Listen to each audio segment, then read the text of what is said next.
Ah, ok, gracias amigos por estar en este noveno encuentro, teleencuentro científico internacional, dedicado, tal vez desafortunadamente diríamos, a un gran problema que está atravesando el mundo entero, que es la pandemia COVID-19. En este teleencuentro se hacen propuestas de soluciones, algunas informaciones sobre el tema. Y bueno, lo que más me ha sorprendido a mí personalmente es una noticia que viene de la revista Science, que señala que son muy pocos las personas que contaminan, solamente el 10% contagia, y que la gran mayoría no contagia para nada.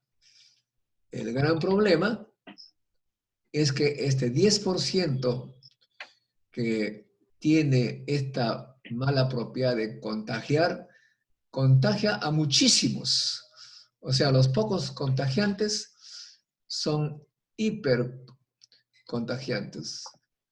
Y esa es la razón por la que estamos en este problema. Bueno, esa es una noticia que la he leído en la revista Science de la Sociedad Americana para el Avance de la Ciencia, lo pueden verificar.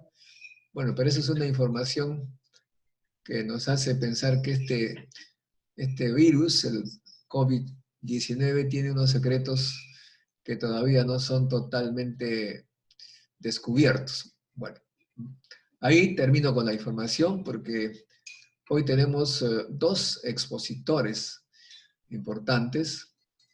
El doctor Dante Roa de la Universidad de California, Irvine, y Manuel Luque Casanave de la UNI, que eh, está liderando y monitoreando los grupos que se dedican a los respiradores mecánicos.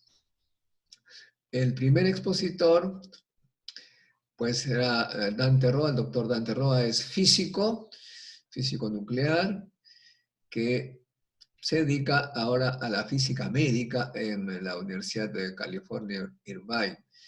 Tiene mucha experiencia en este campo y está liderando un grupo de física médica compuesto por investigadores de la Universidad Nacional de Ingeniería, del Cusco, y bueno, y otros más que se están integrando, estudiantes y profesores, para una propuesta que ya está siendo simulada, estudiada, que es aplicar la radiación para estimular el sistema inmune. Bueno, pero el doctor Dante Roa es quien va a explicar con más precisión y conocimiento este tema.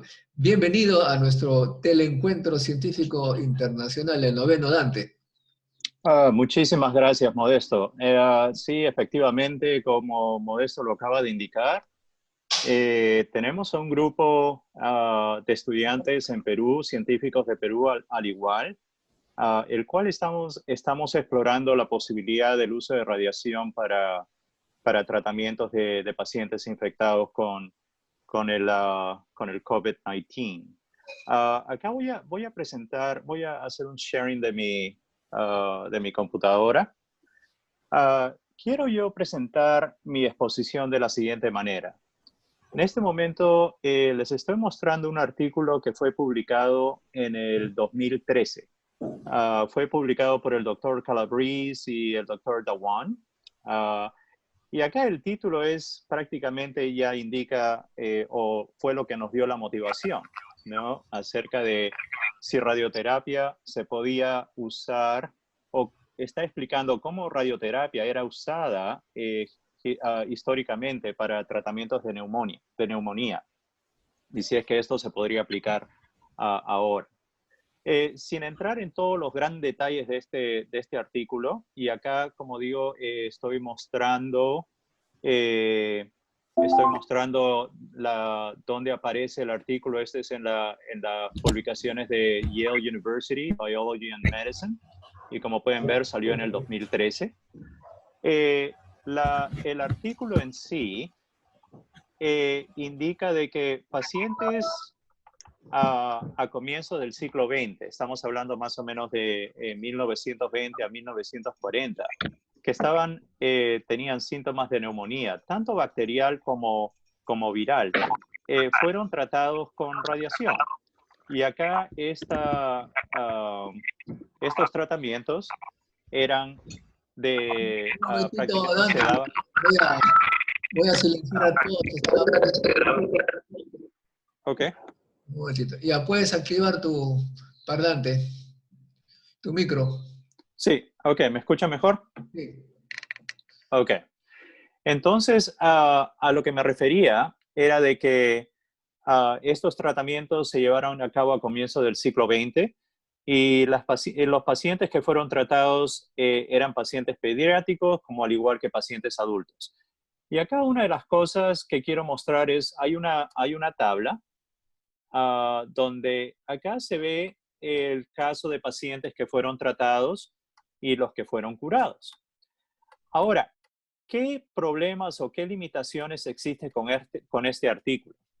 Es de que si es que uno puede o investiga o analiza los datos que el artículo contiene, uno inmediatamente se da cuenta de que los estudios que fueron publicados indicando, por ejemplo, estos resultados de acá, de los números de pacientes tratados con respecto a los números de pacientes curados, vienen primariamente de reportes médicos de la época.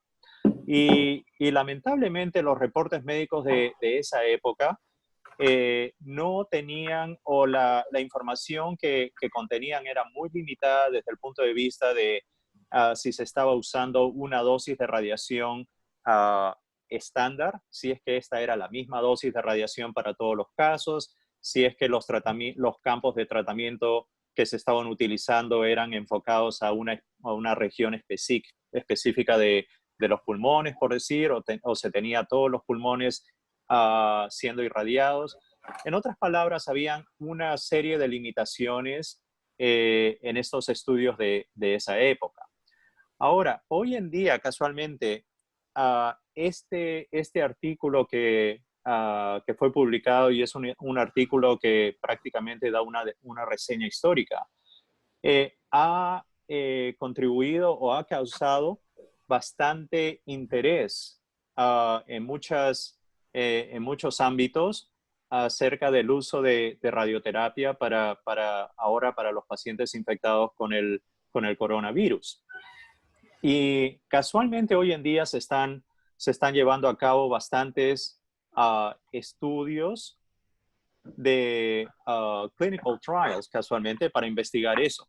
Y voy a llegar a este punto en un momento. Voy a parar de compartir esta pantalla porque quiero compartir otra. En este momento, a ver,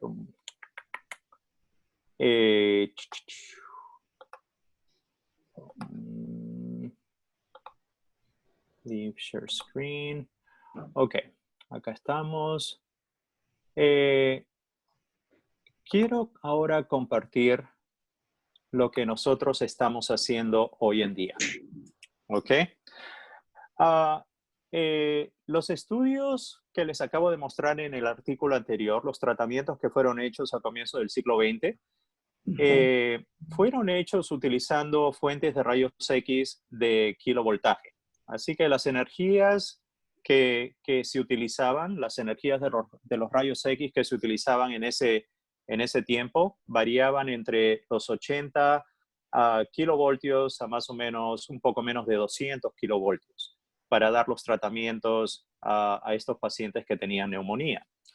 Entonces, lo que nosotros en nuestro grupo nos dio la inquietud de investigar es, ok, si es que nosotros podemos utilizar la tecnología que hoy en día poseemos, ok, y esta es prácticamente acá la tecnología específica a la que me refiero es simulaciones computarizadas para darnos una idea de cuáles eran las distribuciones de dosis que se podían haber alcanzado en estos estudios de comienzos del siglo XX.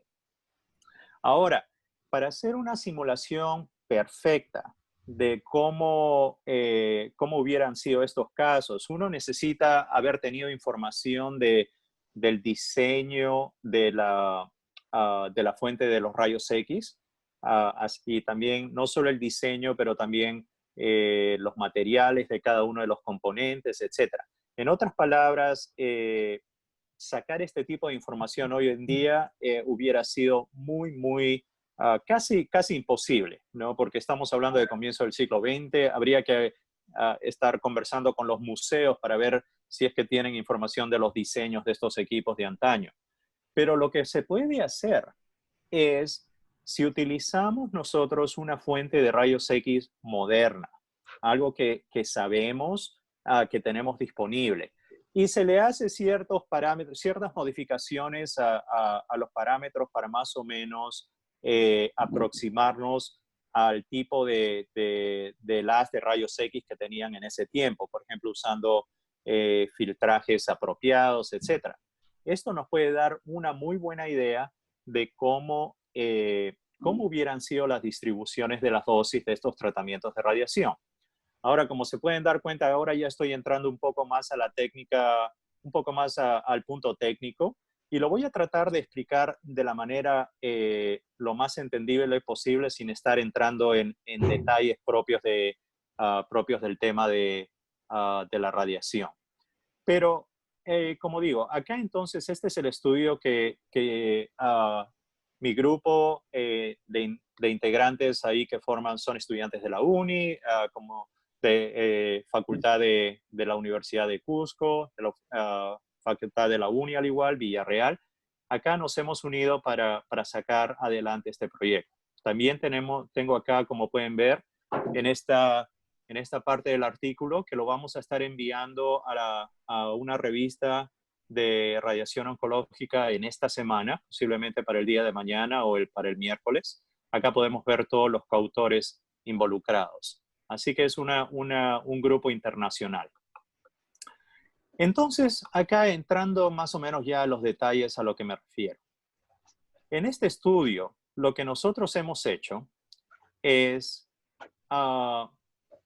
empezamos a ver uno de los casos de tratamiento que posiblemente se podían haber llevado a cabo. Y voy a entrar en esta tabla en un momento, pero me gustaría definir más o menos la idea que se usó. Un caso de tratamiento que muy bien se podía haber llevado a cabo, que es lo más simple posible, lo estoy mostrando acá en esta visión. De repente acá este esquemático se puede mejorar, pero la idea es la siguiente. Si es que uno de los tratamientos fue dado de manera que número uno involucró solamente un campo de radiación, y este campo de irradiación fue irradiado al paciente a través de la espalda. En otras palabras, como nosotros en radiación oncológica le llamamos, era un campo póstero-anterior. Significa que el haz penetra al cuerpo del paciente por la parte de atrás y el haz sale del paciente por la parte frontal, así que póstero-anterior. Un tratamiento de este tipo, número uno, se podía haber llevado a cabo a comienzo del siglo XX. Y acá esta figura que tengo en esta zona, y pueden ver mi, sí pueden ver mi mouse. Esta, por ejemplo, es una figura, una imagen de la distribución de los dos pulmones hechos esto fue durante la Primera Guerra Mundial. Y acá se puede ver que en esta imagen es de un paciente que tenía tuberculosis. Así que es un X-ray del pecho dado por el paciente y dado de la manera postero-anterior, como lo acabo de indicar. Así que la literatura de ese tiempo nos da a entender de que sí se podía haber definido un campo suficientemente grande para poder irradiar los pulmones de un paciente y de un paciente adulto. ¿Ok? Ahora, Entonces, este se convierte, estamos asumiendo acá un solo campo de tratamiento y también estamos asumiendo de que ah, este tipo de tratamiento se convierte o es uno de los más fáciles técnicas de tratamiento que se podían haber utilizado. Así que es el caso más crítico y fue en base a este tipo de estrategia de tratamiento en el cual generamos nuestras simulaciones Monte Carlo. Ahora, volviendo a esta figura, la figura A, podemos ver acá, este es un fantoma antropomórfico femenino y matemático. Así que este es un fantoma que existe en el código de simulación que se llama Penélope, que fue lo que nosotros utilizamos para sacar nuestras dosis. Así que el hecho también que estamos utilizando un fantoma femenino es una justificación adicional para poder haber irradiado o poner la propuesta de irradiación de un paciente por la parte de la espalda. Porque si estamos viendo de una paciente a ser irradiada, no queremos irradiar a la paciente a través de las mamas. Así que eso estaríamos dándole una dosis sumamente alta a la piel y en la región de las mamas. Así que esto Dante, justifica nuestro... Perdón, sí. un ratito, hay un participante que está compartiendo esto con YouTube. Le rogaríamos que no lo haga, por favor. Oh, ok. No, lo que tú digas, Modesto. Yo de mi parte no tengo, no sabía que se estaba compartiendo, pero ok. Ah, ¿Puedo continuar?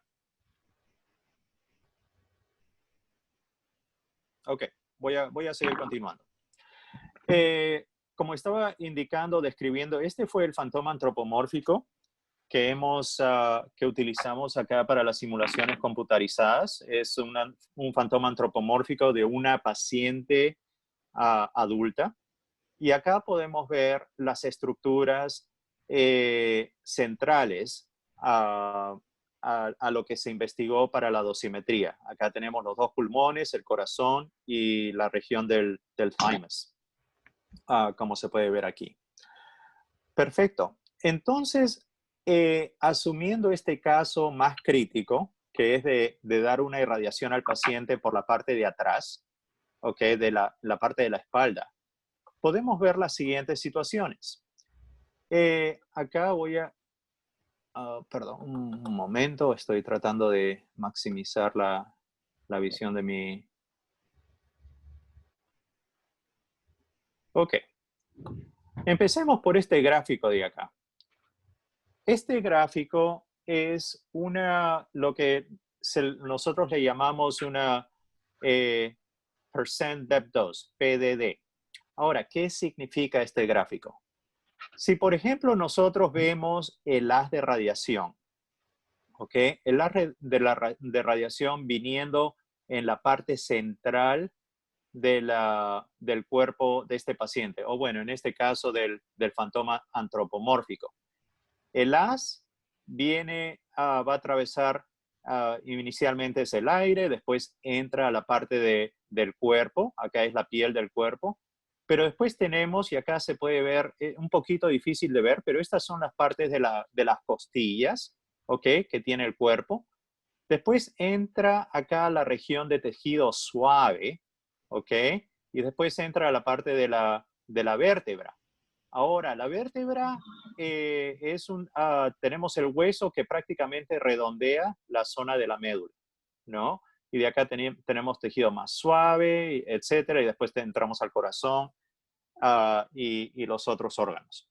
Ok, entonces si vemos nosotros, más o menos en términos de porcentaje, ok, ¿cómo sería la distribución de dosis a través de esta trayectoria del haz? Ahí cómo está penetrando el haz en el cuerpo del fantoma o de un paciente.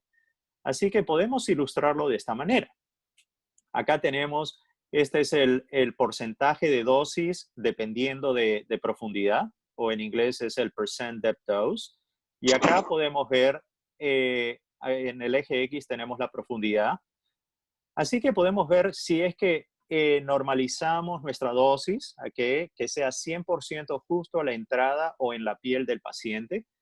Podemos ver de que tenemos 100% a la entrada, pero de ahí entrando a la zona de las costillas, la dosis sube y sube significativamente a más o menos un 325%. ¿Qué significa o por qué está ocurriendo esto?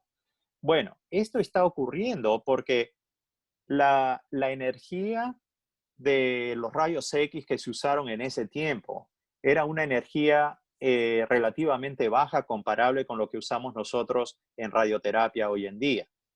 Hoy en día estamos usando energías en el orden de megavoltaje. A comienzo del siglo XX era kilovoltaje. Entonces, lo que sucede con este rango de energías de kilovoltaje es de que hay un efecto que es el efecto fotoeléctrico que está ocurriendo.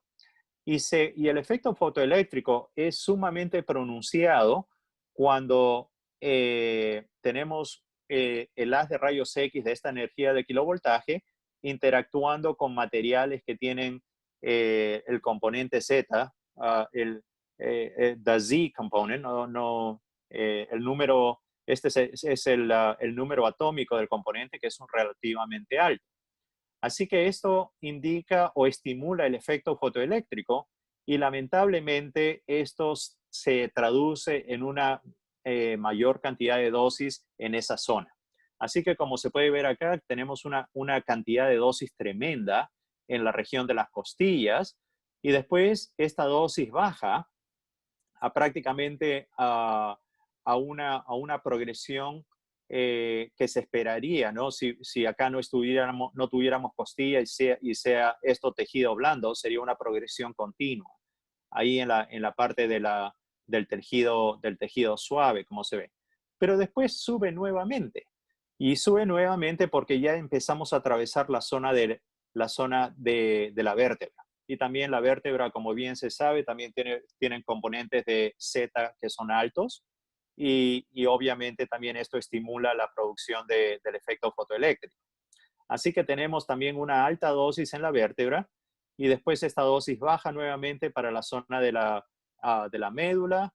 Y acá sí tenemos la otra porción de la vértebra, porque acá sí vemos ahí vértebra, médula, vértebra.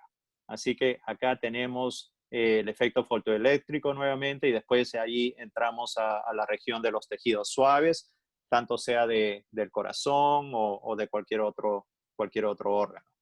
Pero acá ya estamos viendo o teniendo una visión de cómo se hubiera visto una distribución de dosis, al menos en este corte. Algo muy diferente si hubiera visto si es que estamos viendo el haz atravesando por esta región o atravesando por esta otra región. Perfecto. En nuestras simulaciones, nosotros estamos tomando en consideración todas estos efectos del haz con respecto a los diferentes tejidos que está atravesando. Y esto lo podemos ver de una manera más ilustrativa en este corte. Este es un corte axial del fantoma, así que este es un corte axial en la parte donde tenemos a los pulmones. Y acá podemos ver, si vemos esta línea en más o menos como un tipo de verde bien claro o una combinación entre verde y celeste, como se puede ver aquí. Esta es lo que nosotros en radioterapia le llamamos una isodosis. Y esta isodosis de acá, si vemos aquí en la leyenda, corresponde al 15% de la dosis, ¿ok? Que le está llegando acá a los pulmones. Y como podemos ver acá, esta isodosis está cubriendo los dos pulmones de una manera muy, muy, muy buena. Es una cobertura casi homogénea. Y esto lo voy a estar mostrando en un momento para que se vea más evidente. Así que esto nos dice que si es que hubiéramos tratado acá al paciente con un solo haz, un solo campo, ¿no? Y con un haz de 100 kilovoltios, que es lo que hemos simulado, con un solo haz, podíamos haber adquirido este tipo de cobertura. O los señores del siglo XX, los doctores del siglo XX, podían haber adquirido este tipo de cobertura.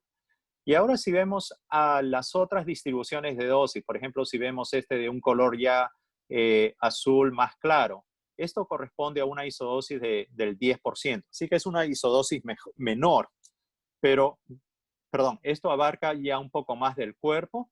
Y si vemos la isodosis del 5%, esto obviamente llega a la región donde tenemos las mamas, al igual. Así que obviamente para este tipo de tratamientos, efectivamente la mama va a recibir cierta cantidad de radiación. Ahora, si vemos en los colores más altos, por ejemplo el 100%, 50%, esto obviamente está llegando en la región de las costillas, como se ve por aquí, y casualmente la dosis en sí es más alta que el 100%, como se indica acá en los datos de los PDDs, ¿no? Casualmente debe de haber sido 325%. Acá nosotros no estamos ilustrando el 325% por motivos de claridad, ¿ok? Dante, te Sí. faltan 5 minutos, te falta. Me faltan 5 minutos. Ok, perdón. Ok, entonces entramos, acá tenemos la distribución de la dosis, de igual manera lo podemos ver aquí en la visión coronal y la visión sagital, y acá podemos ver también la distribución de la dosis en términos de histogramas. Y a esto era lo que me refería en la cobertura de dosis a los pulmones. Por ejemplo, acá esto corresponde al 15% de la dosis. Y podemos ver acá si nos ponemos en esta intersección. Tenemos el 15% de la dosis cubriendo alrededor del 95% del volumen de los pulmones. ¿Ok? Perfecto. Y ahora, como ya estoy ahí contra el tiempo, esto nos está indicando de que si al 15% de la dosis le fuéramos a asignar una dosis de prescripción, y esto lo voy a mostrar en un minuto, pero antes de mostrarlo esto, quiero acá también mostrar el histograma acerca de la distribución de dosis a los órganos de riesgo que tenemos. En otras palabras, queremos nosotros tratar de minimizar lo más posible la dosis a estos órganos de riesgo que lamentablemente tendrían que ser irradiados en este tipo de tratamiento. Pero entremos a la tabla ahora. Así que como lo estaba indicando, si fuéramos nosotros a dar una dosis de prescripción, y acá voy a hablar solamente del 50, una dosis, por ejemplo, de 50 centigrade, que hubiera sido una dosis promedio a lo que se dio en antaño y también lo que se está dando hoy en día, porque hay ya clinical trials que están investigando este tipo de dosis. Se puede ver acá la cobertura de los pulmones. En otras palabras, acá la dosis promedio hubiera sido del 84 centigrade. Y esto en términos por ejemplo, comparado con las tolerancias de dosis modernas, este tipo de tratamiento no hubiera causado ningún tipo de elementos adversos como neumonitis o fibrosis para los pulmones. En otras palabras, este tratamiento pudiera haberse dado de manera sin ningún riesgo de este tipo de elementos de detrimento. Ahora, el problema acá es con respecto a la dosis a la piel. Obviamente, para este tipo de energías, la dosis a la piel va a ser alta, pero si podemos ver acá la dosis para el Dante, caso de... te queda 1 minuto. Ok, la dosis a la piel se puede curar, ¿ok? Y acá sucesivamente para los otros órganos que tenemos, en otras palabras, estamos dentro de la tolerancia de dosis que se esperaría si es que lo comparamos con estudios modernos de hoy en día. Así que esto es lo que esto es nuestro primer estudio. El segundo estudio es acerca de dar a ver si es que podemos dar este tipo de radiación usando un equipo de arco en C en vez de un equipo de radioterapia para evitar contaminación y probabilidad de infecciones a gente clínica sea de un centro de radioterapia. con un equipo portátil se podría tratar a los pacientes casualmente en la sala de cuidados intensivos, sin necesidad de transporte a otros sitios. Ok, con eso termino. Muchas gracias, Modesto. Gracias, doctor Dante Roa de la Universidad de California, Irvine, que ha expuesto la propuesta de tratamiento de COVID-19 en algunos casos especiales con radiación y que entendemos en el mundo se está ya aplicando, aunque los resultados no son publicados porque, como todos sabemos, la radiación tiene el estigma del temor creado por el histórico uso o mal uso de la energía nuclear. Muy bien. Preguntas, por favor. El que desea hacer una pregunta pone la manito azul o simplemente activa su micro, por favor. A ver. Modesto, ¿qué tal? Soy Manuel Luque Casanave de la UNI. Quería hacer una pregunta al doctor. ¿Es posible que se pueda hacer paralelamente a la radiación, a los rayos X, como se usa en ingeniería, ¿no? A veces se tiene simultaneidad con otros procesos. Yo me pregunto, ¿no? En voz alta, si es posible la radiación paralelamente con una frecuencia ultrasónica que podría en un momento, claro, la radiación va a dañar, pero el otro la frecuencia ultrasónica podría identificarse cuál es la frecuencia natural de oscilación del virus de modo de que como saben, la frecuencia, entra una frecuencia de resonancia sónica que permita mayor efectividad del rayos X. No sé si se podría hacer eso, o con la proteína que abre las puertas de las células que tienen estos virus. Ahí, con el uso de una frecuencia ultrasónica ahí en combinación con un tratamiento de radioterapia, debo de indicar de que no tengo una respuesta concreta con respecto a ese tema. Ahora, se ha demostrado, y casualmente hay estudios modernos, donde el uso de radiación para un tipo de infecciones, en particular infecciones de atribuidos a bacteria o virológica, en términos de neumonía, la radiación número uno no va a estar eliminando el virus o no va a estar eliminando la fuente que está causando esta enfermedad, pero lo que hace es hacer un tipo de regulación de los mecanismos del sistema inmunológico del paciente que están ya en progreso. Y acá, por ejemplo, lo que muy bien puede ayudar la radiación es de que en muchos casos se han visto y se ha reportado de que el sistema inmunológico de un paciente reacciona al virus de una manera súper potente, al punto de que esta reacción se convierte en algo dañino al paciente. ¿Ok? Así que lo que en inglés le están llamando the cytokine storm. Hay como la tormenta de citoquinas que es producida debido al virus o debido a la bacteria o esta fuente de enfermedad. Y lo que sucede es que el cuerpo del paciente no puede controlar o no puede minimizar la producción de estas citoquinas. La radiación puede ser como un regulador a esto. Eso es lo que se ha visto y casualmente se está viendo hoy en día en estudios clínicos que, como bien lo dijo el profesor Modesto, todavía no son publicados, pero ahí se escucha ahí de boca a boca que están sacando buenos resultados. Pero volviendo a la pregunta inicial, si es que con ultrasonido se pudiera hacer esto, no tengo comentarios al respecto. Muchas gracias, Dante. ¿Alguna otra pregunta, por favor?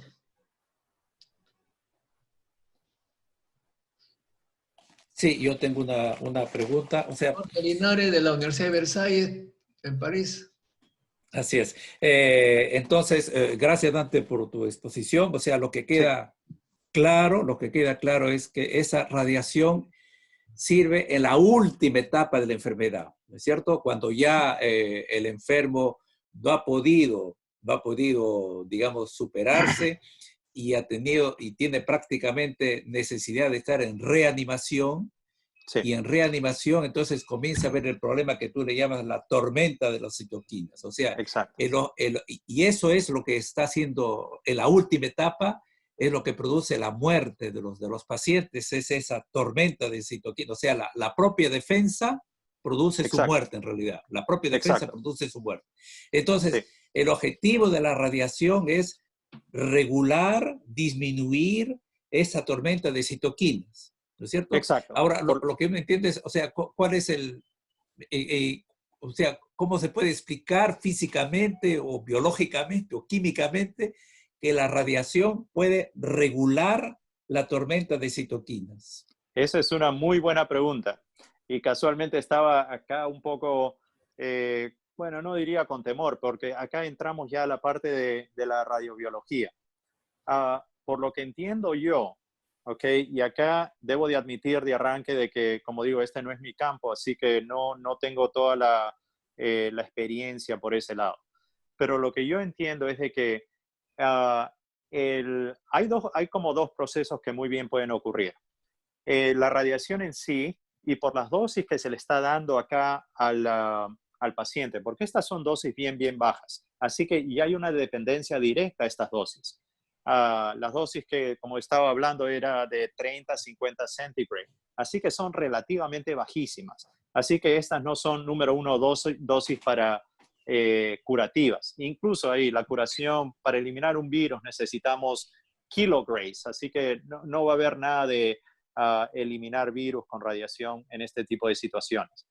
Ahora, pero con este rango de dosis que es relativamente baja, sí, esto estimula o, por lo que he visto, incluso hay un artículo de un grupo de España, bajo Arenas, es el apellido de uno de los autores, o el autor principal, perdón, donde indica de que efectivamente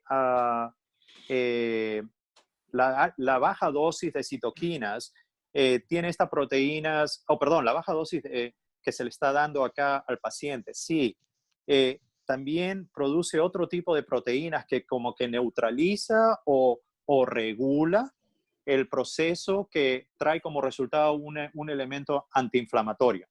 Y acá lo tengo que describir de esta manera muy simplísticamente porque, como ya lo acabo de decir, no domino yo este tema exactamente de la radiobiología, cuáles son los elementos o proteínas o otros moderadores que están saliendo a causar o a tener como último resultado esta regulación que trae la radiación.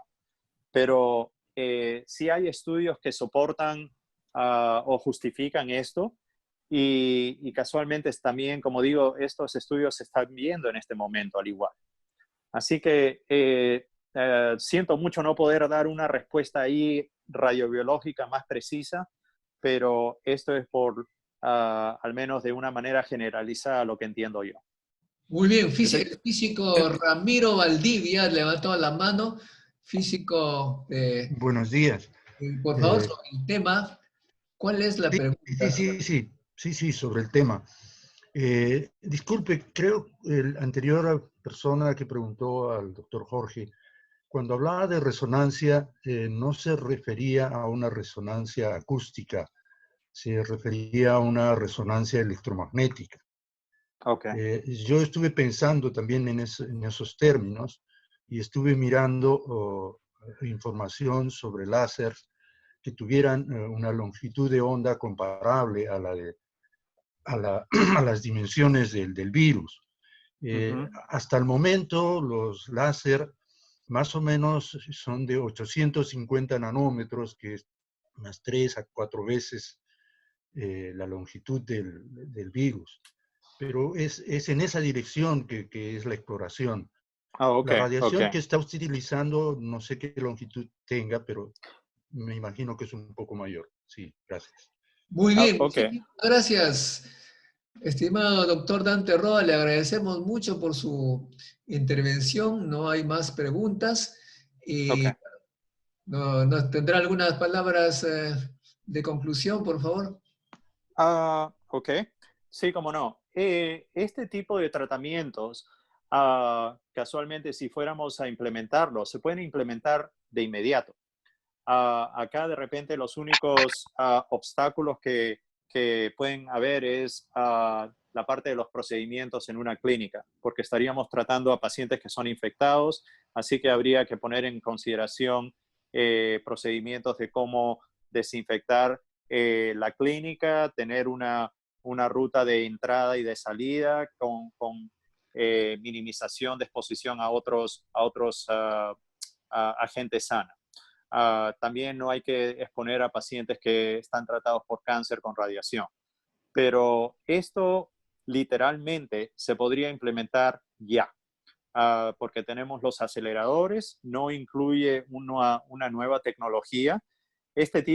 Tratar ahí a los pulmones con un acelerador en radioterapia, estos tratamientos son sumamente simples, bien básicos. Así que por ese lado no habría ningún problema. Ahora, lo que estamos nosotros proponiendo es el uso de una fuente de rayos X portátil, como un arco en C. Si eso se fuera a realizar, ahí podemos tratar a los pacientes en la sala de cuidados intensivos, sin necesidad de transportarlos a una clínica de radiooncología para estos tratamientos. Eso es lo que nosotros a lo que estamos apuntando y casualmente la razón de todos estos estudios. Gracias. Sí, en realidad muy interesante, Dante. Modesto, justo un segundo. Sí, sería interesante, digamos, ojalá podamos seguir de cerca tus trabajos, cuando tengas algunos trabajos, de repente, nuevos trabajos, ¿no? Porque es un tema interesante. Este COVID, vamos a vivir con ese COVID unos 3 o 4 años más, ¿ah? Así que Sí. toda acción que vaya a impedir la etapa final, ¿no? La etapa final, esa tormenta, ¿no? Esa tormenta de citoquinas me parece muy importante. Exacto. Casualmente eso es como lo estamos pensando nosotros. Esta no es la solución ideal. Nosotros definitivamente teniendo una vacuna y una vacuna que sea efectiva, esa es la situación ideal. Pero hasta que nosotros no tengamos esta vacuna, me parece que radiación debe de convertirse en una otra alternativa de tratamiento acá para nuestros pacientes.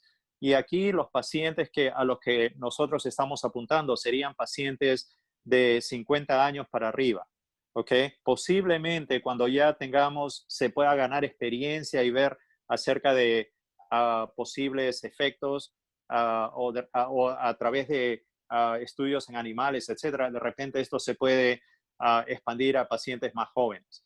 Pero nuestro propósito es para pacientes de 50 para arriba que sí están afectados con el virus, que lamentablemente el único paso es de que ya entubarlos, antes de entubarlos, si es que se le puede dar radiación y ver si es que pueden reaccionar. Al momento hay evidencia de que sí pueden reaccionar. Así que me parece a mí que valdría la pena hacer esta exploración. Sí, estoy acá. ¿Modesto? Dante, Está muchas bien. gracias, Dante. Te agradecería que dejes de compartir tu pantalla para seguir. Ya. Sí, cómo no. Voy a Muchas hacer un gracias. stop Será sharing. hasta un Ok, próximo encuentro cuando tengas un poco más de detalles sobre el tema. ¿Sí? Gracias. perfecto. Gracias, Modesto.